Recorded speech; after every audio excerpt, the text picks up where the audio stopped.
नमस्ते दोस्तों। आज का डेट है 28 जून 2024 और अभी हम डिस्कस करेंगे द हिंदू के कुछ इंपॉर्टेंट आर्टिकल्स हिंदी में, जिसमें पहला आर्टिकल हम लोग डिस्कस करेंगे। बिहार में लगातार जो है पुलों के गिरने की घटनाएं देखी जा रही है। सिर्फ 8 दिनों में 4 पुल ढह गए, जिसमें बुधवार को किशनगंज जिले में एक पुल ढह गया। वहीं 19 जून से अब तक देख सकते हैं, 19 जून से अब तक मात्र 8 से 10 दिनों में जो है चौथा पुल गिर चुका है बिहार में। ठीक है, जैसे अररिया में, सिवान में, मोतिहारी में। तो पिछले 2 सालों में लगभग 6 पुल जो हैं वो बिहार के ढह चुके हैं। अगर इसको हम लोग विस्तार से बात कर लें तो 19 जून को अररिया जिले में, ठीक है, बराकर नदी के पास जो है पुल का कुछ हिस्सा ढह गया। वहीं 22 मार्च को सुपौल जिले में कोसी नदी पर निर्माणाधीन पुल जो है वो ढह गया। ठीक है, उसके बाद पिछले साल जून में जो है खगड़िया जिले में गंगा नदी पर बने पुल का 200 मीटर हिस्सा जो है ढह गया। तो इतने सारे पुल जो बिहार में ढह रहे हैं, उसका मुख्य कारण क्या है और इसके समाधान के लिए राज्य सरकार के द्वारा क्या कदम उठाया जा रहा है? क्योंकि हम लोग जानते हैं कि पुलों के लगातार ढहने से ये जो राजस्व है उसका अतिरिक्त हानि हो रहा है। ये राजस्व किसी और का नहीं, ये हम ही नागरिकों का जो टैक्स पेड है इसी का उपयोग होता है। और इसका जो दुरुपयोग दिख रहा है लगातार, जो है इतनी बड़ी संख्या में पुलों का ढह जाना, ये रेवेन्यू का, राजस्व का जो है दुरुपयोग दिखाई देता है। इससे अतिरिक्त मलबा जो है नदियों में जमा होने लगते हैं। इससे जलीय पारिस्थितिकी तंत्र पर भी प्रतिकूल प्रभाव पड़ता है। ठीक है, इसके कारण बहुत बड़ी संख्या में लोगों की जान मान की हानि भी होती है। तो इस आर्टिकल में हर एक पॉइंट को हम लोग विस्तार से पढ़ लेंगे कि क्या कारण है कि बिहार में इतनी बड़ी संख्या में पुल जो है वो ढह रहे हैं। ठीक है, उसके बाद अगला आर्टिकल है, सुप्रीम कोर्ट में 3 नए आपराधिक कानूनों के क्रियान्वयन पर रोक लगाने की मांग वाली याचिका प्रस्तुत की गई है। इसमें बहुत से मुद्दे हैं, उठाए गए हैं कि ये जो 3 कानून नए लाए गए हैं, 3 आपराधिक कानून, जिसमें भारतीय नागरिक सुरक्षा संहिता 2023 है, भारतीय न्याय संहिता 2023 है, भारतीय साक्ष्य अधिनियम 2023 है। ठीक है, तो इन 3 नए जो आपराधिक कानून बनाए गए हैं, इसमें बहुत सारी समस्याएं बताई जा रही है। पहली समस्या तो यह है कि संसद में जो है सही तरीके से चर्चा नहीं हुआ, क्योंकि बहुत बड़ी संख्या में विपक्ष के नेता उस समय जो थे निलंबित कर दिए गए थे लोकसभा और राज्यसभा से। ठीक है, जिसके कारण एक स्वस्थ चर्चा की आवश्यकता की मांग की जा रही है विपक्ष के द्वारा। उसके बाद अनेक खामियां बताई गई है इन तीनों आपराधिक कानूनों में, जिसको हम लोग विस्तार से इस आर्टिकल में पढ़ लेंगे। उसके बाद कुछ पॉलिटी से संबंधित यूपीएससी के प्रीवियस ईयर क्वेश्चंस को भी हम लोग डिस्कस कर लेंगे। ठीक है, उसके बाद अगला आर्टिकल जो है, भारत और अमेरिका जो है वो स्ट्राइकर पैदल सेना वाहनों के लिए बातचीत जारी रखी है। तो इससे भारत को क्या लाभ होगा? भारत के रक्षा क्षेत्र में और ज्यादा मजबूती आएगी। ठीक है, इस समझौता से संबंधित हर एक पॉइंट को हम लोग विस्तार से डिस्कस कर लेंगे। तो सबसे पहला आर्टिकल हम लोग डिस्कस करेंगे कि बिहार में इतनी बड़ी संख्या में जो है पुल ढह रहे हैं, इसका क्या प्रमुख कारण है। इस आर्टिकल में क्लियर कहा जाता है कि पिछले 8 दिनों में चौथा पुल जो है इस बार बिहार में ढह चुका है। ठीक, बिहार में 8 दिनों में 4 पुल ढहे हैं, जैसे किशनगंज जिला हो गया, अररिया जिला हो गया, सिवान हो गया और मोतिहारी में अभी अभी 8 दिनों में यहाँ पे पुल ढहे हैं। ठीक है, तो किशनगंज में मुख्यमंत्री ग्राम सड़क योजना के तहत 2011 में बना एक पुल जो है बुधवार को ढह गया, जो इस समय अवधि में हुई चौथी घटना है। हाल ही में बिहार में गंगा पर बने 3 किलोमीटर लंबे पुल का 200 मीटर हिस्सा ढह गया, जिससे कई लोगों की मौत भी हो गई। उसी तरह का मामला बिहार से बाहर गुजरात की भी की जा रही है कि गुजरात के मोरबी में पुल ढहने के बाद यह दूसरी ऐसी घटना है। इसके अलावा भारत भर में बुनियादी ढांचे से संबंधित घटनाएं हुई, जैसे सड़कें टूटना, पुल ढहना तथा एक्सप्रेसवे के कुछ हिस्से बह जाना, खासकर उत्तराखंड में। तो बिहार में पुल ढहने के पीछे के प्रमुख कारण क्या क्या है? सबसे पहला कारण जो है, स्टेट गवर्नमेंट के, सरकार के अंतर्गत कुछ नेता और कुछ निजी ठेकेदार बिल्डर के बीच में नेक्सस, ठीक है, गठजोड़ होता है। उसी के कारण जो है इस तरह की घटनाएं होती है। भ्रष्टाचार की संलिप्तता, उच्च मूल्य वाली बुनियादी ढांचा परियोजना को अक्सर उचित संरचनात्मक निरीक्षण, गुणवत्ता ऑडिट या फिर सुरक्षा निगरानी के बिना जल्दबाजी में पूरा किया जाता है। यह भी प्रमुख कारण है। ठीक है, और यह राजनीतिक सफलता हासिल करने के लिए भी किया जाता है। जिस समय इलेक्शन होने वाला होता है उस समय जल्दबाजी में पुल का उद्घाटन कर दिया जाता है। ठीक है, सही तरीके से बिना निरीक्षण किए हुए। तो इसी के परिणाम स्वरूप दोषपूर्ण डिजाइन और खराब निर्माण गुणवत्ता के रूप में इस तरह की समस्याएं उत्पन्न हो जाती है। तो इस बार बार की असफलताओं के लिए कोई भी जिम्मेदारी नहीं लेना चाहता है। ठीक है, तो बिहार में पुल ढहने की घटनाओं में दो मुद्दे उजागर हुए हैं। सबसे पहला, पिछले साल हवा और बारिश के कारण पुल के कुछ हिस्से ढह गए, तो आईआईटी रुड़की के विशेषज्ञों ने गंभीर संरचनात्मक दोषों को यहाँ पे चिन्हित किया है। फिर भी जो है निर्माण जारी रखा गया। देख सकते हैं कि आईआईटी रुड़की के कुछ विशेषज्ञों ने वहां के हवा और बारिश को प्रमुख कारण बताया, फिर भी जो है यहाँ पे पुल का निर्माण जारी रह गया, उनके निर्देशों को नजरअंदाज कर दिया गया। उसके बाद दूसरा मुद्दा यहाँ पे उजागर किया जाता है कि यह दावा करके घटना को कमतर आंकने का प्रयास किया गया कि प्राधिकारियों ने पुल को ध्वस्त कर दिया है। ठीक है, यहाँ पे पूरा का पूरा आरोप लगा दिया गया प्राधिकारियों पे, बिल्डरों पे कोई आरोप नहीं है। ठीक है, इससे क्या प्रभाव होते हैं, लगातार जो है बिहार में पुल ढह जाते हैं, ध्वस्त हो जाते हैं, उसके प्रतिकूल प्रभाव भी देखे जाते हैं। बहुत ज्यादा जो है मानवीय मौतें होती है, अनेक लोग जो है घायल हो जाते हैं। ठीक है, उसके बाद यहाँ पे दूसरा प्रभाव क्या पड़ता है, तो गंभीर पर्यावरणीय प्रदूषण उत्पन्न हो जाता है। घटिया निर्माण सामग्री, धूल और राख से निकलने वाला मलबा जो है वो नदियों और ग्रामीण इलाकों को दूषित करता है, जिससे जलीय पारिस्थितिकी तंत्र और वहाँ के आसपास जितने भी पारिस्थितिकी तंत्र हैं उनको नुकसान पहुंचता है। ठीक है, ये था पूरा का पूरा आर्टिकल कि बिहार में जो है क्यों इतनी बड़ी संख्या में पुल जो है वो ढह जा रहे हैं। ठीक है, तो मुख्य कारण यहाँ पे मेनली यही बताया जा रहा है कि गवर्नमेंट और जो बिल्डर्स होते हैं उनके बीच में गठजोड़ होता है। ठीक है, उसके कारण भ्रष्टाचार उत्पन्न होता है, निगरानी की कमी होती है, लगातार जांच नहीं हो पाता है, उसी कारण इस तरह का घटना होता है, पुल ढह जाते हैं। ठीक है, अब बढ़ते हैं अगले आर्टिकल की तरफ। इसमें कहा जाता है plea in Supreme Court seeks stay on implementation of 3 new criminal laws, मतलब कि सुप्रीम कोर्ट में 3 नए आपराधिक कानूनों के क्रियान्वयन पर रोक लगाने की मांग वाली याचिका प्रस्तुत की गई है। तो इस याचिका में क्या क्या मुख्य बातें कही गई। पहली बात तो कही गई है कि जो संसद में ये तीनों महत्वपूर्ण आपराधिक कानून पास किए गए उसका सही तरीके से चर्चा का अभाव रहा। ठीक है, वहां पे बहुत बड़ी संख्या में जो थे विपक्ष नेता निलंबित थे। ठीक है, उसके बाद ये जो 3 आपराधिक कानून है इसमें बहुत सी खामियां बताई जा रही है यहाँ पे इस आर्टिकल में राइटर के द्वारा, उसको भी हम लोग विस्तार से डिस्कस कर लेते हैं। ठीक है, सुप्रीम कोर्ट में 27 जून को एक याचिका दायर कर 3 नए आपराधिक कानूनों भारतीय न्याय संहिता 2023, भारतीय नागरिक सुरक्षा संहिता 2023 और भारतीय साक्ष्य अधिनियम 2023 के कार्यान्वयन और संचालन पर रोक लगाने की मांग की गई। तो ये कानून जो है 1 जुलाई से लागू होने वाला है। ठीक है, तो सर्वोच्च न्यायालय से आग्रह किया गया है कि वह 3 नए कानूनों की व्यवहार्यता का आकलन करने के लिए तुरंत एक विशेषज्ञ समिति गठित करे जो आपराधिक प्रक्रिया और न्याय प्रणाली में सुधार करेगा और भारतीय दंड प्रक्रिया संहिता सीआरपीसी एक्ट और भारतीय साक्ष्य अधिनियम की जगह लेगा। ठीक है, तो याचिका में क्या कहा गया है कि तीनों कानून को संसद में विस्तृत बहस या फिर प्रभावी चर्चा के बिना ही पारित कर दिया गया, क्योंकि विपक्ष के बड़ी संख्या में सदस्यों को निलंबित कर दिया गया था। याचिका में संसद से 146 विपक्षी सांसदों के निलंबन के बारे में भी क्लियर कहा गया है। ठीक है, इसमें तमिलनाडु और पश्चिम बंगाल के मुख्यमंत्री द्वारा गृह मंत्री को दिए गए ज्ञापनों का हवाला दिया गया है जिसमें नए कानूनों पर आपत्ति जताई गई है। ठीक है, ये ध्यान रखिएगा, 2 मुख्यमंत्री तमिलनाडु और वेस्ट बंगाल। इसी के बाद तर्क दिया जाता है कि नए कानून जो है वो अस्पष्ट है, जमानत विरोधी है, पुलिस को व्यापक शक्तियां प्रदान करते हैं और यहां तक कि गिरफ्तारी के दौरान हथकड़ी फिर से लगाने जैसे कुछ बिंदुओं पर अमानवीय भी है। ठीक है,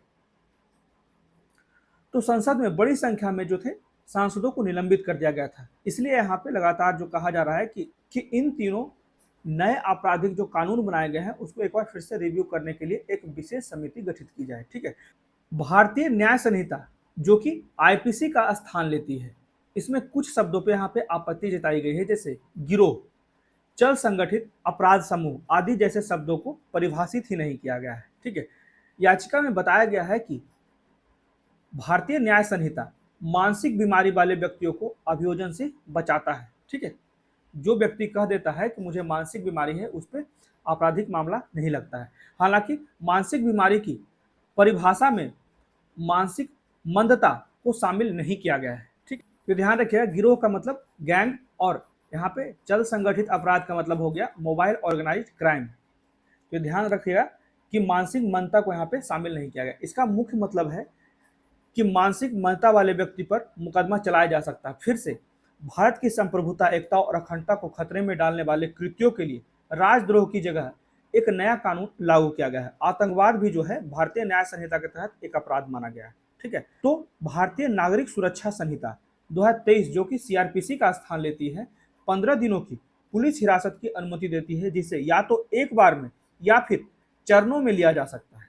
ये भी ध्यान रखिएगा, एक बार में भी हो सकता है इस 15 दिनों का उपयोग, या फिर विभिन्न चरणों में 2 दिन 3 दिन करके। ठीक है, इसी में आगे याचिका में तर्क दिया गया है बीएनएसएस पुलिस को विस्तारित अवधि के लिए किस्तों में हिरासत मांगने का अधिकार देता है, जो शुरुआती 40 या 60 दिनों के दौरान कभी भी हो सकता है। इस प्रावधान के साथ एक गंभीर चिंता यह है कि जांच एजेंसी किस्तों में हिरासत मांगकर आरोपी को दी जाने वाली जमानत को नकारने में भी सक्षम होगी। जिस अवधि के दौरान पुलिस हिरासत मांगी जा सकती है, उसका विस्तार भी एक समस्या पैदा करता है, क्योंकि इस तरह की शक्ति के प्रयोग के लिए कोई भी मानदंड या दिशा निर्देश नहीं शामिल है। ठीक है, तो याचिका में यह भी कहा गया है कि बीएनएसएस ने धारा 144 सीआरपीसी निषेधात्मक आदेश पारित करने की कार्यकारी मजिस्ट्रेट की शक्ति को बरकरार रखा है। इस प्रकार यह औपनिवेशिक विरासत से हटने में भी विफल रह गया, क्योंकि ये 3 जो नए कानून बनाए गए, मेनली जो हम लोगों का तर्क था, सरकार का तर्क था कि ये जो है औपनिवेशिक विरासत को समाप्त करेगा, लेकिन इसमें बहुत से पुराने कानून भी रखे गए हैं। इसलिए यहाँ पे याचिका में कहा गया है कि ये कानून जो है वो औपनिवेशिक विरासत को हटाने में अभी भी सफल नहीं हो पाया है। ठीक है, इसमें आगे कहा जाता है कि भारतीय नागरिक सुरक्षा संहिता विधेयक 2023 जो कि उपनिवेशवाद विमुक्ति से दूर है। जैसे हम लोगों ने पहले बात किया कि जो ब्रिटिशर्स के समय कानून बनाया गया था, उसके बहुत से कानून अभी भी हम लोगों ने रखा है। तो इसलिए बात किया जा रहा है कि हम लोग उपनिवेशवाद विमुक्त से अभी भी बहुत दूर है, क्योंकि यह पुलिस को नागरिकों के अधिकार को दबाने, यहाँ पे क्लियर कहा जाता है, नागरिकों के अधिकार को दबाने और औपनिवेशिक काल की तरह पुलिस राज्य बनाने की शक्ति को और ज्यादा बढ़ावा देता है। इन 3 नए जो आपराधिक कानून बनाए गए हैं, जो 1 जुलाई से लागू होंगे। तो भारतीय साक्ष्य अधिनियम 2023 जो कि साक्ष्य अधिनियम का स्थान लेता है, इसने इलेक्ट्रॉनिक रिकॉर्ड को प्राथमिक साक्ष्य के रूप में वर्गीकृत किया गया है। ठीक है, इलेक्ट्रॉनिक जो रिकॉर्ड होते हैं उसको एक प्राथमिक साक्ष्य के रूप में वर्गीकृत किया गया है भारतीय साक्ष्य अधिनियम 2023 में। तो साक्ष्य अधिनियम ने उन्हें द्वितीयक साक्ष्य के रूप में वर्गीकृत किया है। इसने सेमीकंडक्टर मेमोरी या फिर संचार उपकरण जैसे स्मार्टफोन, लैपटॉप में संग्रहित जानकारी को शामिल करने के लिए इलेक्ट्रॉनिक साक्ष्य का और अधिक विस्तार किया गया है भारतीय साक्ष्य अधिनियम में। ठीक है, ध्यान दीजिएगा, इलेक्ट्रॉनिक रिकॉर्ड को यहाँ पे प्राथमिक साक्ष्य के रूप में वर्गीकृत किया गया है। तो याचिका में कहा गया है कि भारतीय साक्ष्य अधिनियम 2023 में ऐसे अभिलेख भी स्वीकार्यता का प्रावधान लेते हैं, लेकिन यह सुनिश्चित करने के लिए कोई भी सुरक्षा उपाय नहीं किया गया है। ठीक है, कि यहाँ पे तलाशी, किसी भी घर में जाकर अचानक से आप तलाशी नहीं ले सकते, उसके लिए वारंट होने की आवश्यकता है, सही कारण होने की आवश्यकता है। उसी की बात यहाँ पर कहा जा रहा है कि तलाशी और जब्ती या जांच प्रक्रिया के दौरान उनके साथ छेड़छाड़ न हो, इसका कोई भी सुरक्षा उपाय जो है वो भारतीय साक्ष्य अधिनियम 2023 में शामिल नहीं किया गया है। ठीक है, अब देख लेते हैं कुछ पॉलिटी से रिलेटेड महत्वपूर्ण क्वेश्चन जो कि ऑलरेडी यूपीएससी के पीटी में आ चुका है। ठीक है, जैसे पहला क्वेश्चन है जो कि 2019 में आया है, तो भारत के संविधान के संदर्भ में सामान्य विधियों में अंतर्बृष्ट, प्रतिषेध अथवा निर्बंधन अथवा उपबंध अनुच्छेद 142 के अधीन संवैधानिक शक्तियों पर प्रतिषेध या निर्बंधन की तरह कार्य नहीं कर सकते। निम्नलिखित में से कौन सा एक जो है इसका सबसे सर्वोत्तम अर्थ है? जैसे कि पहला ऑप्शन है, भारत के निर्वाचन आयोग द्वारा अपने कर्तव्यों का निर्वहन करते समय लिए गए निर्णयों को किसी भी न्यायालय में चुनौती नहीं दी जा सकती। उसके बाद दूसरा ऑप्शन है, भारत का उच्चतम न्यायालय अपनी शक्तियों के प्रयोग में संसद द्वारा निर्मित विधियों से बाध्य नहीं है।